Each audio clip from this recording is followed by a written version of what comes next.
Hey everybody, what's going on? Hexlex here. Got another Master Duel video for you all today. So today we're going to be taking a look at Dragon Link. It's been a bit since we've actually come to Dragon Link here, but I wanted to come back to it once the Ishizu stuff came out, that of course being, we all know by now, right? Agido, Keldo, Mudora, and Kelbek. Sorry, I always get Kelbek and Keldo mixed up, but yeah, I definitely wanted to try out this package here in Dragon Link.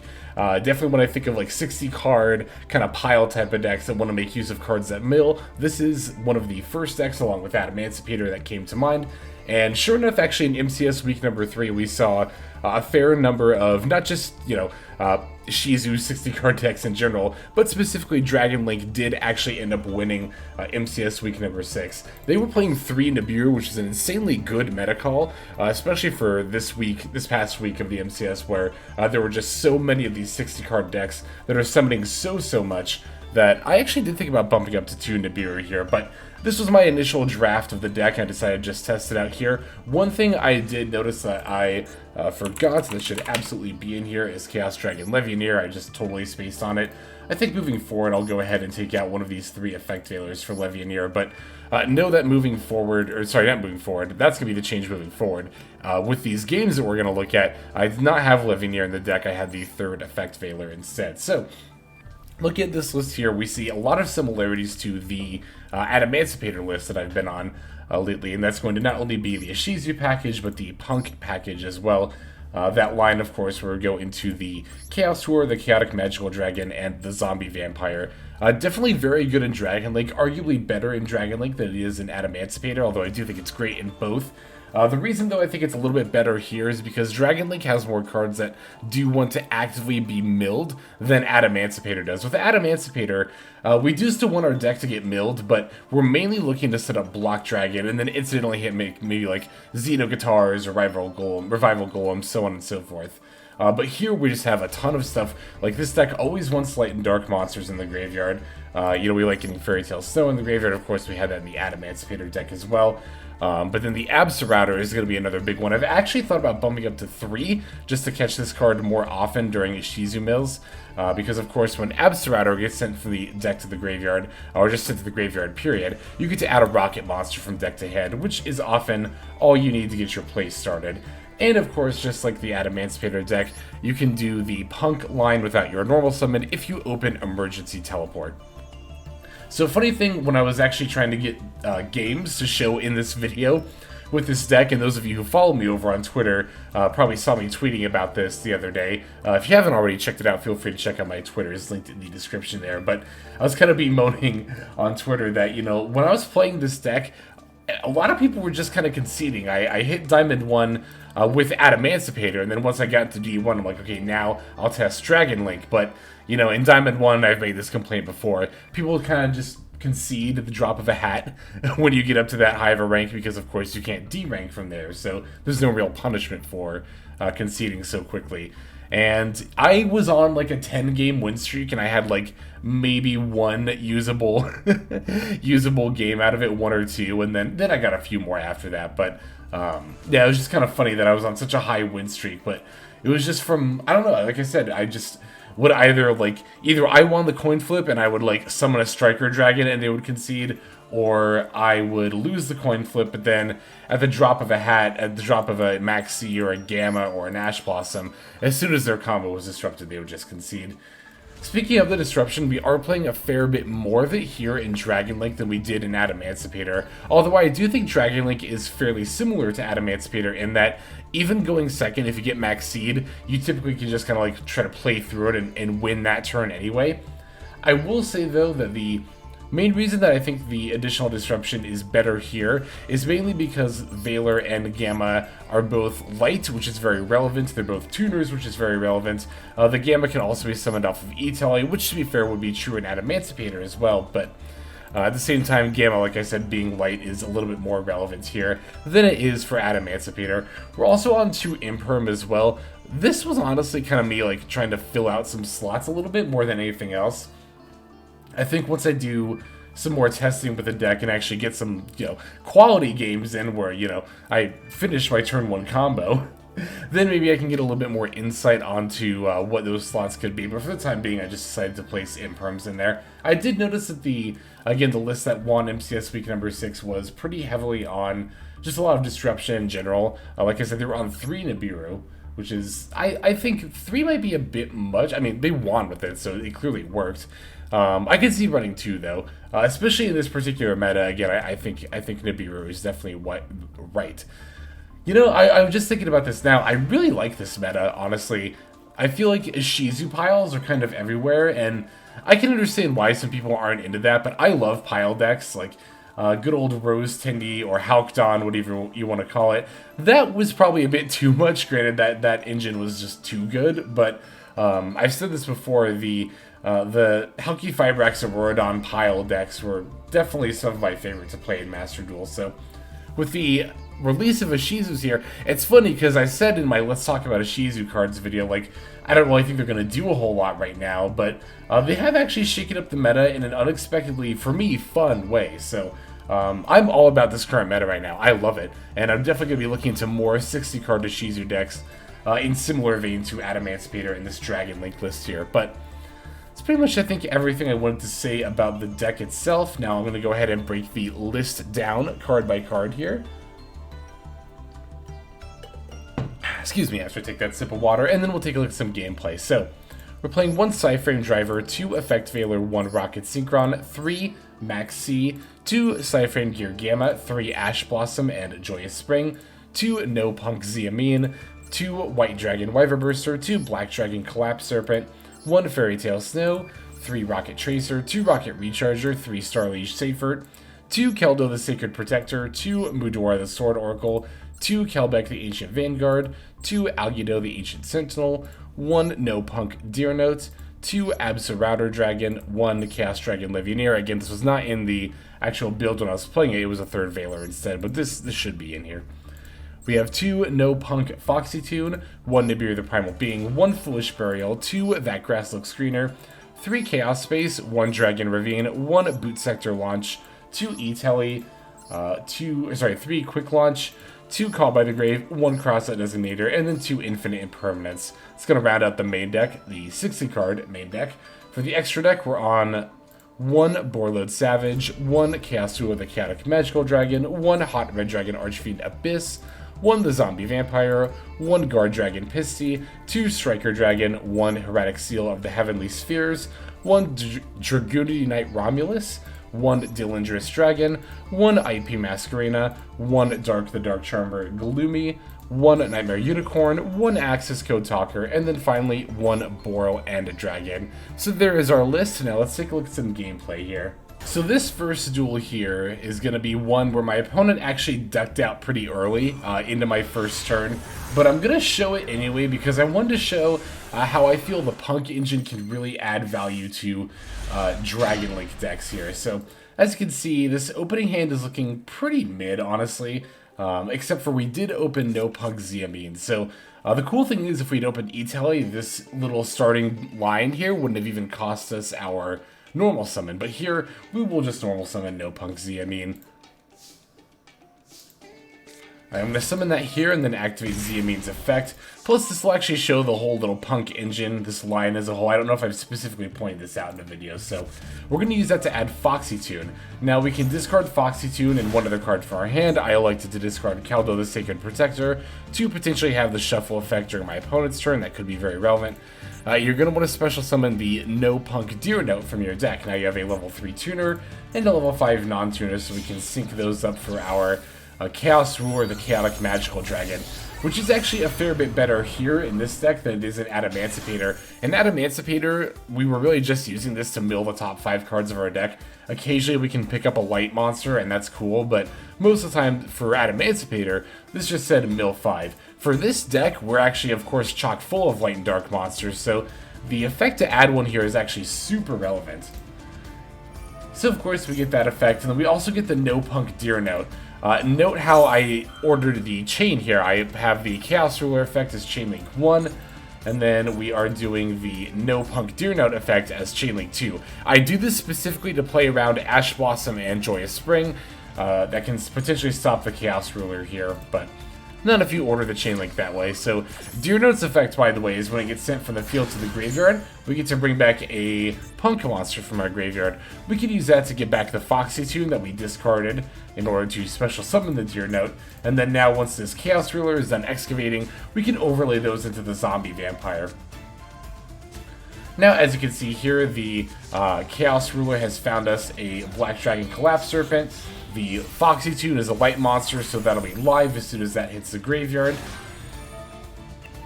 Ooh, which actually I detached the wrong material there. I detached Chaos Ruler. I just now noticed that. I definitely should have detached Foxy tune so I could special this Collapserpent here. But it's not going to really matter because Zombie Vampire is going to manage to find us a Starliege Seyfert. Looks like well, I guess Fairy Tail Snow is a light we milled, and we really don't want to mill that, but you can see that Zombie Vampire did end up milling Agido and Kelbek. This is why I really like the Punk engine to complement the Ishizu engine, not just in a lot of the things I'm talking about here are not just going to be true of Dragon Link, but also at Emancipator and a lot of these Ishizu pile decks in general. The Punk engine gives you an easy way to mill 9 cards off the top of your deck. Ideally, you hit at least one of the millers in doing that, but here we actually hit both of them. So now we get to mill an additional 10 cards off of both decks, which is not only obviously very good for our deck, but can also do a lot to disrupt our opponent's strategy. As you can see, our opponent ended up being on like a stun variant of Riddick. You can see they got the Card of Demise, the Pot of Dualities, so we know it's stun Riddick in particular.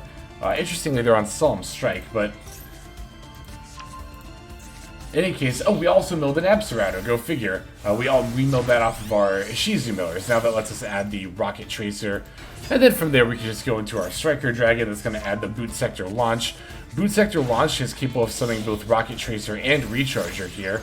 Also going to go into Romulus. I can do that with the Collapserpent and also Chain Block the Romulus, adding Dragon Ravine with the Collapserpent effect to add an additional Wyverburster. So like, as you can see, the Punk engine made all these plays possible here, and in this case, again, we did so by normal summoning Ze Amin, but as always, I feel the need to remind everyone that had we had E-Telly, wouldn't have even had a normal summon to do all this.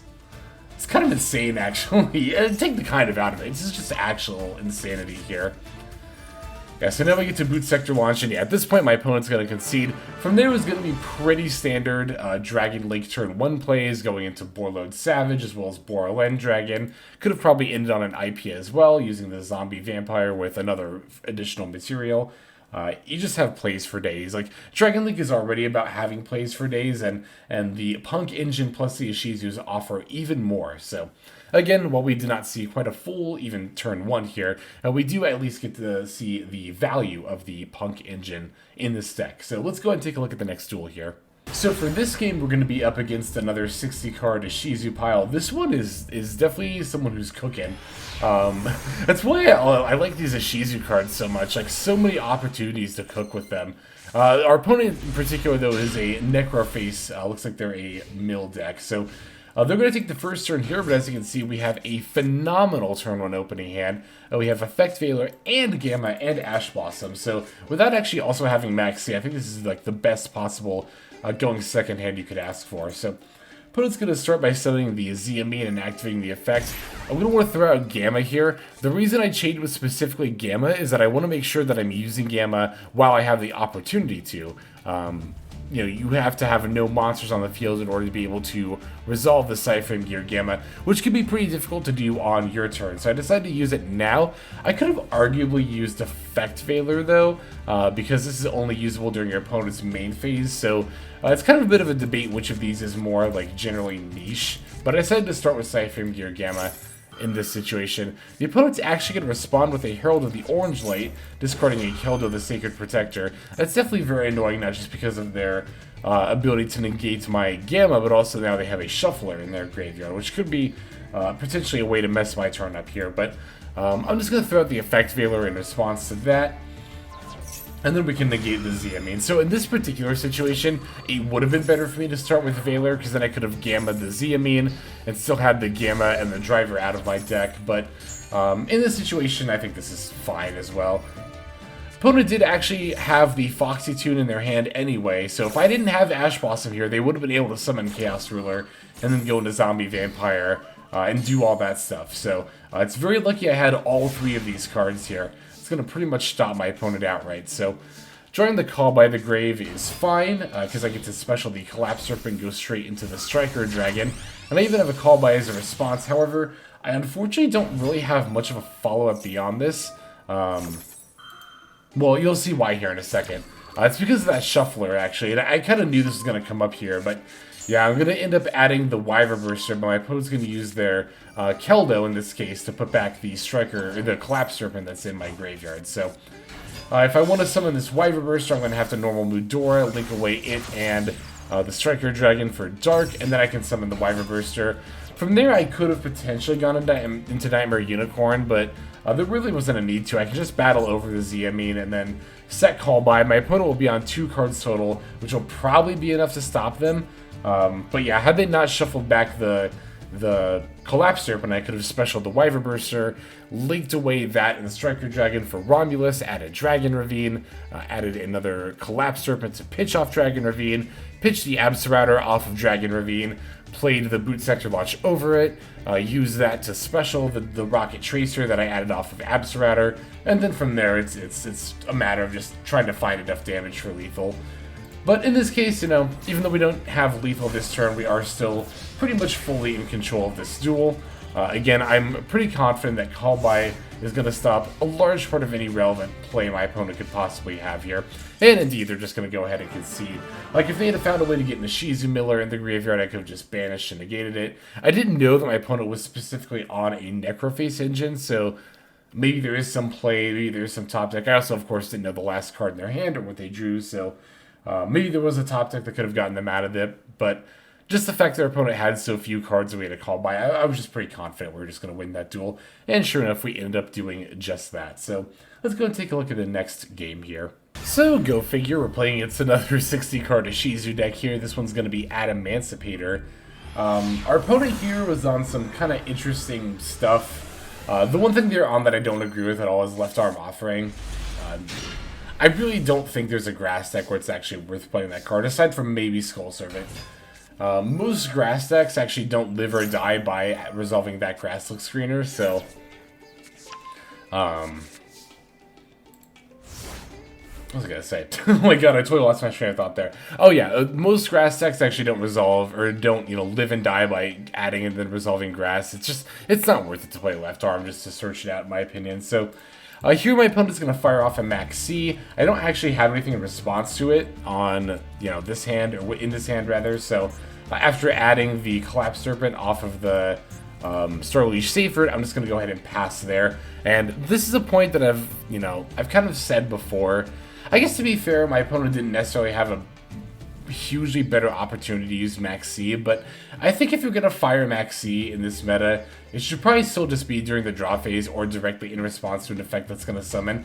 That is harder to do in the case of Dragon Link, though. Like, you know, what was I, you know, I'm just going to special, like, I just have a bunch of inherent summons, which means there's summons that my opponent does have an opportunity to respond to Maxx with, like, especially in the Collapserpent from hand, or League summoning the Striker Dragon. So my opponent would have had to have thrown out Maxx either during, again, the draw phase or just another opportunity when they're not able to secure the draw here. So in this situation, it was a little bit weird, but I don't want to special. I don't want to give them any draws here. I'm going to fire off my own Maxx during their draw phase. They have the Emancipator Seeker. They're just going to start going for plays here.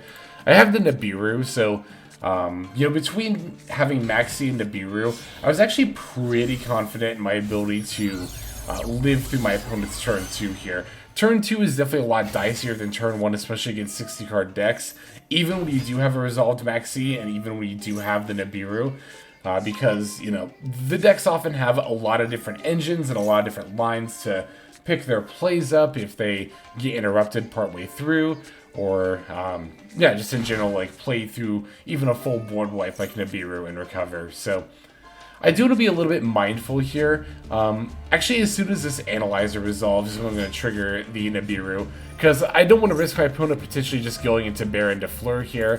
That's obviously going to be really, really bad for me if that happens, so they have a Maxx trying to draw 2 cards off this Nibiru. I'm definitely going to Ash Blossom that. And then I have 2 effect failures in my hand, so I think that should be enough, even if they have some kind of follow-up, in order to make sure they don't have any more, they don't have like another live board. Getting back to Supplier and putting a card back. They did actually end up having a Researcher in hand, which is one of the things that I was a little bit afraid of, but we have an effect failure, so I'll just go ahead and put a stop to that. I think they still have their normal. No, they don't have their normal summon. Okay, that's good. Now, yeah, we're just going to Veiler this Researcher. They had a Foxy Tune. That was their last card. A Foxy Tune for a Ze Amin here. I debated about this Veiler, but I decided to just fire this one off too. Just because, like, I don't know. I didn't want to risk them adding some, like, punk card that maybe isn't normally played, or maybe there's some, like, weird play, you know, that might be able to, you know, make a comeback here. They do get to go for Asa, the Earth Charmer, and, like, yeah, they could have made a 3-material Appaloosa here, and I think that's what they were planning on, but then they just kind of realized, like, oh, not only does my opponent have a million cards in hand, but if they really wanted to, they could just run over the Appaloosa with Nibiru and then make plays. And then at that point, my opponent doesn't have any cards left in hand. So this was definitely a case where on either side, it was about, like, to take the Maxx challenge or not. On our first turn, we definitely don't want to be taking the Maxx challenge. Like, there's no board we can end on that's decent that doesn't also give our opponent, like, literally at least 5 draws. At least 5, like, bare minimum. And then, of course, at that point, we're in Nibiru range as well. So, there's just no point to it, in my opinion, on turn 1. Turn 2, I don't blame my opponent for trying to fight through the Maxx, and in fact, I often do that, especially when playing a 60-card deck myself. And as you saw, our opponent actually did have enough follow-up, or almost enough follow-up after the Nibiru, but not enough to also deal with 2 effect failures as well. Okay, so we have one more duel to take a look at for this video. Let's just go ahead and jump straight into it. Okay, so this duel ended up being against Runic Ishizu. No sprites or anything, just Runic's and Ishizu stuff, and this is going to be quite a back and forth game. It's 13 turns long, and I actually thought I was going to lose my mind during this duel. As you can see, we opened up a not very great going first hand. This would have been a phenomenal going second hand, but going first, not really a whole lot we can do with this. So I'm going to pass back to my opponent. I'll fire off Maxx during the draw phase, just because, you know, I don't know what they're on. They're going to chain the Runic Dispelling, so I'm like, okay, I thought it was going to be Runic Sprite.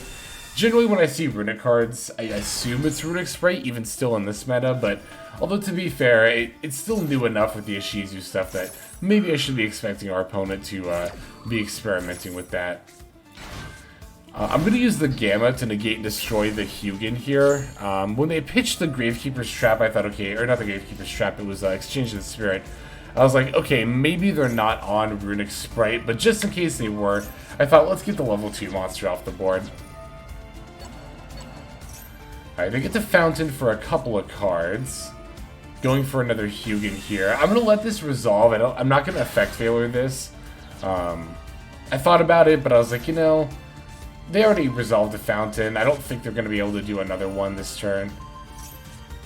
And again, just in case they are playing some amount of sprites, although I kind of suspected they weren't at this point, I decided to special the Kelbek and bounce the Hugin back, just to make sure they didn't have a level 2 monster on board, like I said there. Drawing the call by definitely doesn't help here. God, we really just need a way to get like a dark monster in the graveyard, and then we're all set with the Wyverburster. But the other problem is, too, the more our opponent banishes stuff off the top of our deck, the less likely we are to do that. You can see they hit Italy, Rokket Tracer, Grass. That was actually a really good series of cards to hit right there. Those 3. It looks like Italy would have been the draw for turn 2. Oof. With that last one, milling the Imperm, I don't really care about. Same with Nibiru and Agido, that's fine. Yeah, this Deer Nut was a painful draw. Definitely a painful draw. The one copy of it, too, in our deck. Definitely unlucky. Here I'm going to Veiler the Diviner just because, like, I didn't want any Synchro shenanigans to be happening. Notably, if they end up pitching the Herald of Arclight from the extra deck, then they get a level 6 Tuner with level 4 Jerry. Means they could potentially go into a level 10. Like Baron, I didn't want that to happen, but they did actually have a 6 to go into. They had the Stardust Charge Warrior. We do get another draw off Maxx, but once again, just unlucky getting a Crossout. Here's a Hugin giving us an Absorouter, which is a dark monster, but not one we can really do anything with in this particular hand. So really just a series of unfortunate draws off this Maxx. God, yeah, there's so many live draws we could have hit off of here, but alas, we did not. The opponent gets a lot more draws, though, not only off of Fountain, but the Metal Foes fusion there as well. So going back to my turn here, we get Ash Blossom. Still rough, still not what we need. I'm going to battle over this Hugin just to get it off the board, I guess, but I don't really have any plans beyond that. A part of me thought about setting this Ash Blossom to maybe use as a material later, but not while Fountain is up. I wanted to make sure I was still able to cut off Fountain draws. Ugh, we lost Fairy Tail Snow on that one, as well as another Rokket Tracer in our Rokket Synchron. These banishes are pretty... It's pretty unlucky, honestly. Just the fact that we're like... We drew specifically cards we would have loved to have gotten banished off our, Runic Spell, and then the Runic Spells end up banishing the stuff we want. But, you know, it's just variance. It's going to happen sometimes. It's just a part of the game, you know? It's what you sign up for, etc., etc. So, your opponent's going to fire off, or try to fire off a Chaos Ruler. I actually decided to Ash Blossom that just because I wasn't, like... I don't know, I maybe should have saved this for Fountain, but I was like, I don't know what my opponent's up to at this point, so I'm just going to stop them. And that does actually end up being the end of their turn there, so. Maxx, another draw that's not super great here. I'm just going to battle over the Jerry, and I'll end up keeping the Maxx in hand, because it's pretty clear my opponent's on, like, some amount of, special summoning and synchro right here. I just don't know how much. Although I did think about setting the Maxx just to, like, again, maybe have, like, some amount of a play next turn. Like, maybe next turn flip it up, go into IP, summon something else, go into Nightmare Unicorn. Here I actually do wish I kind of would have done that, because then I could have normaled Ash Blossom, gone into Nightmare Unicorn, specialed the Wyverburster, and then maybe had plays from there.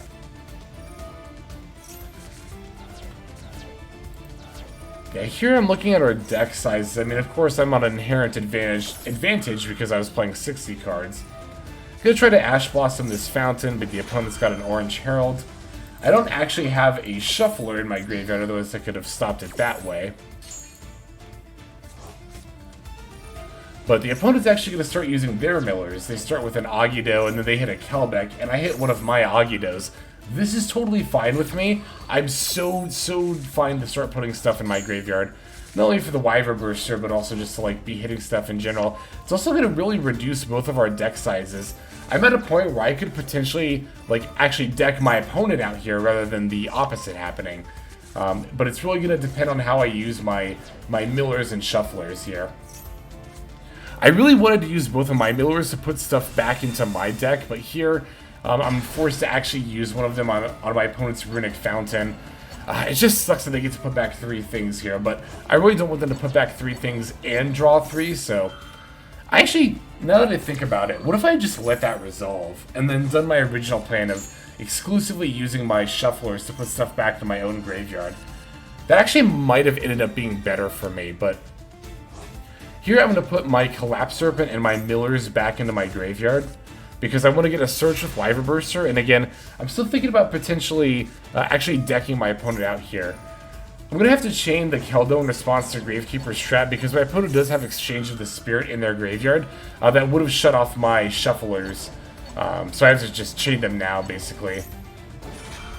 Really unfortunate that my opponent gets to put back 5 cards with the Keldo as well. That's really going to hamper my strategy right now of trying to mill my opponent out. Alright, so here I'm going to special the Wyverburster. Opponent's got a Maxx. That's actually phenomenal for me, because I'm like, oh, that definitely like greatly increases my chances of winning my deck out here. Gonna go for the IP Masquerena, and I don't know what happened here. I really thought my Wyverburster was going to trigger me adding the Collapserpent, but it didn't for some reason. Like, in game, I did not get a prompt to activate this effect. Even though this card went from the field to the graveyard, so I don't... And I have the Collapserpent in my deck, so I don't know what happened there. It must be some... Maybe I can only special summon certain kinds of monsters or add... I don't know what's going on with that, but it was unfortunate. I was kind of counting on having that Collapserpent. all the same, I'm just going to pitch Mudora here and see if I can put back the Runic Fountain. Again, they get to put 5 back with Mudora, and I'm going to use this because I thought maybe I was still playing through 3 Mudora. I actually couldn't remember, but I wasn't, so I'm going to have to banish an Ash Blossom. But I did see the Collapserpent in my deck when I was looking with this Crossout Designator, so I don't know why I didn't get to add the Collapserpent there, but it happens. I guess. I don't know. I don't know why it happens, but it does. So here, oh my god. My opponent actually is going to activate the Agido effect, which I think is a huge misplay, because I did, you know, have the 2 Millers in my deck there, and even despite that, they actually did not hit either of my Millers. The 2 Millers I put back are the last 2 cards in my deck, and my opponent has 5 cards left! Ah! This was so frustrating. If they'd hit either of Agido or Kelbek, I could have milled their last 5 cards past to them and then they would have decked out. But no, RNG was absolutely not on my side at all, and the 2 Millers are literally the last 2 cards left in my deck. So I have to pass back to my opponent, who can pretty much assuredly end the duel on this turn. Like, I know they're going to be able to proc some kind of mill off me to get rid of my last 2 cards, be it an Ishizu card or a runic spell. Ah, so close! Oh my god, so close! But, you know, what can you do, right? The most frustrating thing here is even if they somehow didn't have lethal for me this turn, like, I still wouldn't have it either way, because Kelbek and Agido by themselves are not enough, so yeah, they got my last 2 cards there with the Tip and the Smiting Storm, and then after the Fountain, they're just going to pass it over to me, at which point I end up, after they declare something with the Gravekeeper's Trap, yeah, I end up losing due to deck out, but it was so close! It was so close to me decking them out instead. I just had to keep that game even though I lost it. It was too good, but there were those duels with Ishizu, Dragon Link. Hopefully you all enjoyed that. Like I said, I'm definitely going to be continuing to work on these various Ishizu pile decks. I think they're all quite good, and I am having a lot of fun playing them. But yeah, I think that's going to be all for me now, so let's just go ahead and move over to our outro. Alright everybody, thank you so much for watching all the way to the very end of the video like this. That means a whole lot to me. Not just personally, but it's also a great way of supporting the channel as well. If you're interested in supporting the channel in other means, you can of course feel free to comment and or subscribe right here on YouTube. I'm always looking to the comments section. You guys leave some pretty awesome feedback as far as like constructive criticism goes when it comes to deck building, gameplay, channel content, all that stuff. So feel free to leave your opinion down there. I will be sure to take a look at that there. And then subscribing is going to be the best way to get notifications of when these videos drop. That does happen every day, by the way, so if you're looking for daily Master Duel content, you've come to the right place. And there are more places where you can get some daily Master Duel content. If you check out the description below, follow the top link over to my Patreon page. There, for just $5 a month, which is as much as you pay for a booster pack, you'll find a lot more value than a pack full of filler over there. We've got some previews for content upcoming here on the channel. We've got some exclusive games that are only posted over on Patreon over there. We've got some Q&As, and then you can also have your name featured in this lovely credit sequence where I thank all of the people who are helping contribute over there on Patreon. It's a huge support to the channel, and it really means a lot as well. So thank you everyone who is donating that is featured here on screen. And again, you know, it's not just a pure donation, you do get some more daily Master Duel content over there just for being a part of the Patreon. But I think that's about all the time that I have for today's video. Once again, I just want to thank you so very much for sticking all the way to the end of the video. Again, it just means a lot, as I do put a decent amount of work into getting these videos out every single day. But that's about all the time that I've got for now, so without further ado, this is Xlex. I'm signing out, and I hope you have a fantastic day.